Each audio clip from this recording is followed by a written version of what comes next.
평양의 그림자 31화 적의 적. 산길을 걸었어요. 김서연이 앞장서고 저와 리철민이 뒤따랐습니다. 밤새 걸었어요. 해가 뜰 때쯤 작은 마을이 보였습니다. 저기서 잠깐 쉬자. 아는 사람 집이야. 김서연이 말했어요. 마을은 초라했어요. 허름한 집들, 마른 논밭, 굶주린 표정의 사람들. 25년 전이나 지금이나 똑같았어요. 아니, 더 심해진 것 같았습니다. 이쪽이야. 김서연이 한 집으로 들어갔어요. 작은 초가집이었습니다. 안에 할머니가 있었어요. 70대쯤 되어 보였습니다. 서연아, 왔구나. 네, 할머니. 이분들 좀 숨겨주세요. 할머니가 우리를 훑어봤어요. 리철웅이지? 놀랐어요. 어떻게? 라디오에서 들었어. 수배령 내렸더구나. 할머니가 씩 웃었어요. 잘 왔어. 숨겨줄게. 감사합니다. 우리는 지하 창고로 내려갔어요. 좁았지만 숨기엔 충분했습니다. 여기서 저녁까지 숨어. 밤에 다시 출발하자. 김서연이 말했어요. 알았어. 저는 벽에 기대앉았어요. 피곤했습니다. 밤새 걸었으니까. 리철민이 옆에 앉았어요. 형, 좀 자. 내가 지킬게. 괜찮아. 너도 피곤하잖아. 형이 더 피곤해 보여. 저는 웃었어요. 그래. 조금만 눈 붙일게. 눈을 감았어요. 하지만 잠이 오지 않았습니다. 아버지 생각이 머릿속을 떠나지 않았어요. 김영철을 만든 사람. 내가 25년간 일했던 국가보위성의 숨은 설계자. 그게 내 아버지라니. 형. 리철민이 불렀어요. 응? 아버지 얘기. 충격받았지? 나도 충격이야. 형이 그렇게 존경하던 분인데. 존경했지. 어렸을 때는 저는 천장을 바라봤어요. 아버지가 수용소에서 죽었다고 들었을 때 진짜 슬펐어. 체제 때문에 돌아가신 줄 알았거든. 근데 살아계셨던 거지. 살아계셨지. 체제의 핵심으로. 씁쓸했어요. 아이러니해. 내가 체제의 반기를 든 건 아버지 때문이었는데 그 체제를 만든 게 아버지였다니. 형. 리철민이 제 어깨를 잡았어요. 그래도 형은 다르잖아. 형은 탈출했잖아. 바꾸려고 하잖아. 그렇지. 아버지가 뭘 했든 형은 형이야. 형이 선택한 거잖아. 이 길을. 맞는 말이었어요. 고마워, 철민아. 당연한 말 한 건데 뭘. 동생이 웃었어요. 저도 웃었습니다. 그때 위에서 소리가 들렸어요. 쿵, 쿵쿵. 발소리였어요. 여러 명의 수색이다. 밖에서 고함 소리가 들렸어요. 집집마다 뒤져. 리철웅을 찾아. 심장이 쿵 내려앉았어요. 추격대가 여기까지 왔어. 조용히 해. 김서연이 속삭였어요. 손에 총을 들고 있었습니다. 위에서 발소리가 더 가까워졌어요. 이 집도 수색해. 문 여는 소리가 들렸어요. 할머니, 혼자 사시오? 그렇소. 할머니 목소리였어요. 침착했습니다. 수상한 사람 못 봤소? 못 봤소? 난 늙어서 밖에도 안 나가오. 지하 창고 있소? 멈칫했어요. 숨이 막혔습니다. 없소. 보시다시피 작은 집이요. 직접 확인하겠소. 발소리가 움직였어요. 방을 뒤지는 소리가 들렸습니다. 저는 총을 꺼냈어요. 김서연한테 받은 권총. 김서연이 고개를 저었어요. 기다리라는 신호. 발소리가 점점 가까워졌어요. 지하창고 입구 바로 위. 멈췄어요. 이 바닥 밑에 뭐 있소? 없소. 그냥 바닥이요. 열어봐. 끝이었어요. 들킬 거야. 저는 총을 겨눴어요. 문이 열리면 쏠 준비를 했습니다. 그때 대장, 저쪽에서 발자국 발견했습니다. 밖에서 소리가 들렸어요. 뭐? 산 쪽으로 향하는 발자국입니다. 2명 이상. 전원 이동. 저쪽으로. 발소리가 멀어졌어요. 문 닫히는 소리. 한참 뒤에야 김서연이 말했어요. 갔다. 저는 숨을 토해냈어요. 식은땀이 등을 적시고 있었습니다. 휴! 위기였네. 리철민도 안도했어요. 발자국은 뭐지? 우리 사람들이야. 미끼를 놓은 거지. 김서연이 말했어요. 혁명군이 여기저기 숨어 있어. 서로 도와가면서 움직이는 거야. 대단하네. 살아남으려면 이 정도는 해야지. 저녁까지 기다렸어요. 해가 지고 어둠이 내렸을 때 출발했습니다. 산길을 올랐어요. 험했습니다. 눈이 쌓여 있었어요. 백두산까지 얼마나 남았어? 이틀 정도. 오늘 밤 중으로 중간 거점에 도착해야 해. 중간 거점? 혁명군 비밀 캠프야. 거기서 하루 쉬고 다시 출발하는 거지. 험한 산길을 걸었어요. 몇 번이나 미끄러질 뻔했습니다. 새벽녘에 도착했어요. 동굴이었습니다. 입구가 나무로 가려져 있었어요. 여기야. 김서연이 나무를 치웠어요. 안으로 들어갔습니다. 동굴 안은 의외로 넓었어요. 사람들이 있었습니다. 20명 정도. 서연 동지 왔구나. 한 남자가 다가왔어요. 네. 리철웅 동지를 모셔왔습니다. 사람들의 시선이 저에게 쏠렸어요. 리철웅. 진짜 리철웅이야? 김영철을 죽인 그 사람? 웅성거렸어요. 환영합니다. 리철웅 동지. 남자가 손을 내밀었어요. 난 박영호. 이 캠프 지휘관이요. 반갑소.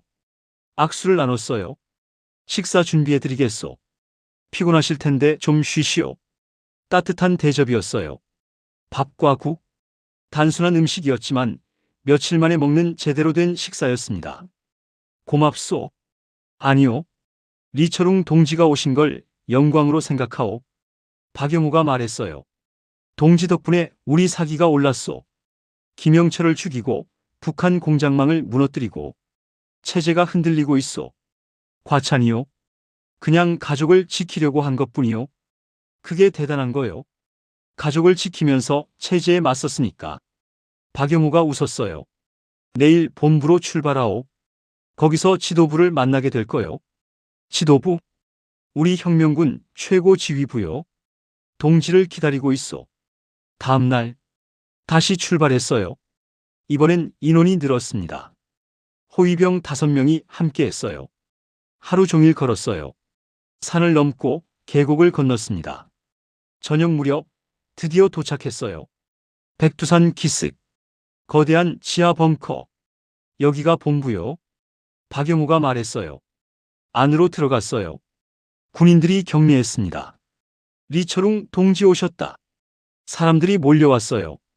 악수를 청하고 인사를 건넸습니다. 고맙습니다. 와주셔서. 희망입니다. 동지가 우리 희망이에요. 압도당했어요. 이렇게 많은 사람들이 나를 기다리고 있었다니. 지도부가 기다리고 있어. 이쪽으로. 박영호가 안내했어요. 긴 복도를 걸었어요. 끝에 큰 문이 있었습니다. 문이 열렸어요. 회의실이었습니다. 테이블 주위에 사람들이 앉아 있었어요. 어서 오십시오, 리철웅 동지. 한 남자가 일어났어요. 60대. 군복 차림. 저는 한동수. 혁명군 총사령관이요. 반갑습니다. 악수를 나눴어요. 소개하겠소. 이분들이 혁명군 지도부요. 한동수가 사람들을 가리켰어요. 한 명씩 소개받았어요. 이름과 직책을 들었지만 신경이 다른 곳에 있었습니다. 테이블 끝에 앉아있는 한 사람. 여자였어요. 40대 초반. 차가운 눈빛. 그녀가 저를 똑바로 쳐다보고 있었어요. 그리고 마지막으로 한동수가 그녀를 가리켰어요. 이분은 소개 안 해도 돼요. 그녀가 일어났어요. 오랜만이야, 리철웅. 저는 그녀를 바라봤어요. 얼굴이 익숙했습니다. 어디서 봤지? 못 알아보겠어? 그녀가 씩 웃었어요. 난 최유진. 김영철의 아내야. 심장이 멈추는 줄 알았어요. 김영철의 아내. 내가 죽인 남자의 아내. 왜 여기 있어? 놀란 표정이네. 최유진이 다가왔어요. 한 걸음, 두 걸음. 남편을 죽인 남자를 만나니까 기분이 이상해. 나도 이상해. 그녀가 제 앞에 섰어요. 눈을 똑바로 쳐다봤습니다. 남편을 죽인 건 용서 못해. 차가운 목소리였어요. 언젠가 복수할 거야. 이 손으로 직접. 저는 대답하지 않았어요. 대답할 말이 없었습니다. 김영철을 죽인 건 사실이니까. 하지만 최유진이 한숨을 쉬었어요. 지금은 아니야. 뭐라고? 이 체제를 끝내는 게 먼저야. 그건 찬성하거든. 저는 혼란스러웠어요. 이해가 안 돼. 왜 혁명군에 있어? 김영철은 체제의 핵심이었잖아. 그래, 핵심이었지. 최유진이 창문을 바라봤어요. 남편이 뭘 했는지 알아? 스파이 작전, 암살, 납치. 그것만이 아니야. 그녀가 돌아봤어요. 남편은 수용소도 관리했어. 정치범 수용소, 정치범 수용소. 북한의 지옥. 내 동생이 거기서 죽었어. 뭐? 남편이 보낸 거야. 내 친동생을. 반체제 발언했다고. 저는 말문이 막혔어요. 남편한테 살려달라고 빌었어. 무릎 꿇고 빌었어. 근데 안 됐어. 최유진의 목소리가 떨렸어요. 3개월 뒤에 동생이 죽었다는 소식 들었어. 굶어서. 그때 알았어. 이 체제가 썩었다는 거. 남편도 썩었다는 거. 그녀가 저를 바라봤어요. 그래서 여기 있는 거야. 체제를 끝내려고. 남편 같은 놈들이 다시는 못 나오게. 저는 한참 동안 그녀를 바라봤어요. 왜 직접 죽이지 않았어? 남편을. 못했어. 최유진이 고개를 숙였어요. 미워했지만 그래도 남편이었으니까. 아이 아버지였으니까. 아이, 딸이 있어. 15살. 딸. 김영철에게 딸이 있었어? 딸은 어디 있어? 중국에 보냈어. 탈북시켰지. 3년 전에. 혼자서? 응. 남편 몰래. 대단한 여자였어요. 남편 몰래 딸을 탈북시키고 자기는 혁명군에 합류하다니. 왜 말해주는 거야? 이런 걸. 너한테 솔직해야 할 것 같아서. 최유진이 말했어요. 우리 같은 편이 되어야 하니까. 적어도 지금은. 같은 편? 그래. 체제를 끝내려면 힘을 합쳐야 해. 개인적인 원한은 나중에 해결하고. 그녀가 손을 내밀었어요. 어때? 손잡을 수 있어? 저는 그 손을 바라봤어요. 김영철의 아내. 내가 죽인 남자의 아내. 복수하겠다고 했어. 언젠가 직접 죽이겠다고. 하지만 지금은 같은 편이 되자고 해. 믿어도 될까? 형. 리철민이 옆에서 속삭였어요. 어떻게 할 거야? 저는 잠시 생각했어요. 그리고 손을 내밀었습니다. 좋아. 손잡지. 최유진이 제 손을 잡았어요. 현명한 선택이야. 대신 조건이 있어. 뭔데? 서로 등 뒤에 칼을 숨기지 말자. 싸우려면 정면으로. 최유진이 웃었어요. 마음에 드네. 그 조건. 악수를 끝냈어요. 이상한 동맹이 만들어졌어요. 적의 아내와 손을 잡다니. 자, 이제 본론으로 들어가지. 한동수가 말했어요. 작전 회의를 시작하겠소. 대형 지도가 펼쳐졌어요. 북한 전역이 표시되어 있었습니다. 현재 우리 병력은 약 5만 명이요. 함경북도, 양강도, 자강도에 분산되어 있어.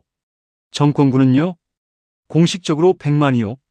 하지만 실제 전투 가능 병력은 30만 정도로 추정하오. 6대1. 열세였어요. 정면 승부는 어렵소. 그래서 다른 작전이 필요하오. 어떤 작전이요? 참수작전이요. 한동수가 평양을 가리켰어요. 최고 지도자를 제거하면 체제는 무너지요. 그게 우리 목표요. 참수작전. 위험했지만 가장 효과적인 방법이었어요. 어떻게 접근할 건가요? 내부에 우리 사람이 있어. 한동수가 말했어요.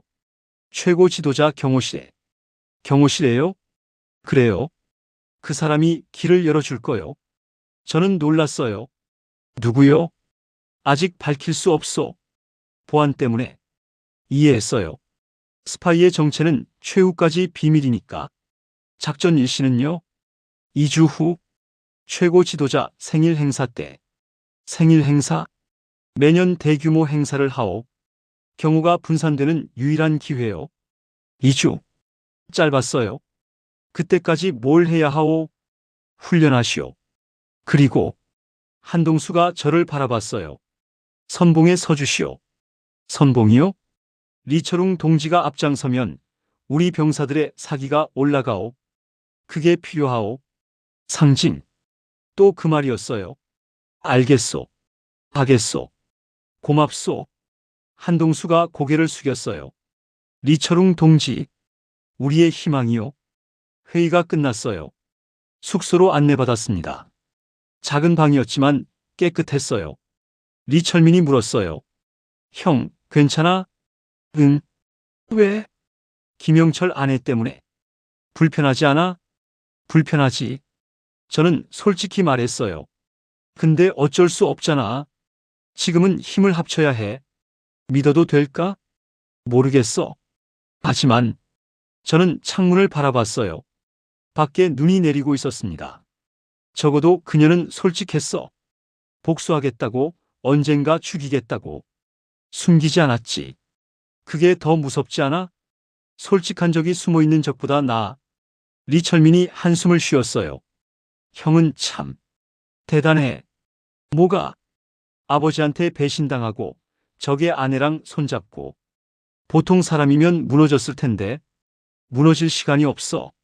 저는 말했어요. 선희와 민지가 기다리고 있으니까 빨리 끝내고 돌아가야지. 형수님이랑 민지. 걱정 마. 반드시 돌아갈 거야. 저는 눈을 감았어요. 선희야, 민지야. 기다려. 조금만 더. 조금만 더 기다려. 그때 문이 열렸어요. 최유진이었어요. 잠깐 이야기할 수 있어? 뭔데? 단둘이. 리철민이 일어났어요. 나갈게. 고마워. 동생이 나가고 최유진이 들어왔어요. 문을 닫았습니다. 뭐야? 하나 물어볼 게 있어. 말해. 최유진이 제 앞에 섰어요. 남편 죽일 때 어땠어? 후회했어? 아니면 시원했어? 무거운 질문이었어요. 둘 다? 저는 솔직하게 답했어요. 시원했어. 그놈 때문에 내 가족이 위험했으니까. 하지만 사람을 죽이는 건 항상 무거워. 아무리 나쁜 놈이라도. 최유진이 한참 저를 바라봤어요. 이상한 사람이네. 뭐가? 북한 최고의 암살자였잖아. 수십 명을 죽였잖아. 근데 사람 죽이는 게 무겁다고. 그래서 탈출한 거야. 저는 말했어요. 더 이상 그렇게 살기 싫었으니까. 최유진이 고개를 끄덕였어요. 알겠어. 이제 믿을 수 있을 것 같아. 뭘? 내가 진짜라는 거. 연기가 아니라는 거. 그녀가 문 쪽으로 걸어갔어요. 잘 자. 내일부터 바빠질 거야. 유진. 저는 불렀어요. 왜? 고마워. 뭐가? 솔직해줘서. 복수하겠다고 말해줘서. 최유진이 멈췄어요. 솔직한 게 좋아? 응. 등 뒤에서 칼 맞는 것보다 낫지. 그럼 하나 더 솔직하게 말해줄게. 그녀가 돌아봤어요. 내 아버지 있잖아. 응. 그 사람이 이 작전 알고 있어. 뭐? 우리 안에 스파이가 있어. 아버지한테 정보 넘기는 놈이. 심장이 쿵 내려앉았어요. 확실해? 확실해. 근데 누군지는 몰라. 왜 나한테 말해? 내가 찾아야 하니까. 최유진이 말했어요. 넌 아버지를 알잖아. 그 사람이 어떤 식으로 스파이를 심는지, 누굴 이용하는지. 맞는 말이었어요. 2주 안에 찾아야 해. 안 그러면 작전 망해. 알았어. 저는 고개를 끄덕였어요. 찾을게. 반드시. 최유진이 나갔어요. 저는 혼자 남았습니다. 스파이. 아버지의 스파이. 여기 있어. 이 안에. 누구지? 밤새 잠을 이루지 못했어요. 창밖으로 해가 떠올랐습니다. 새로운 날이 시작됐어요. 스파이를 찾는 날이, 아버지를 무너뜨리는 날이. 31화 끝. 32화 예고. 스파이가 있다. 아버지의 스파이가. 리처룽은 수사를 시작했다. 아버지는 어떤 사람을 이용하지? 약점이 있는 사람, 가족을 볼모로 잡힌 사람. 혐의자가 좁혀졌다. 3명. 박영호, 김서연. 그리고 설마 당신이야? 가장 의심하지 않았던 사람. 가장 가까이 있던 사람. 미안해. 선택의 여지가 없었어. 배신은 가장 가까운 곳에서 온다. 32화 커밍순.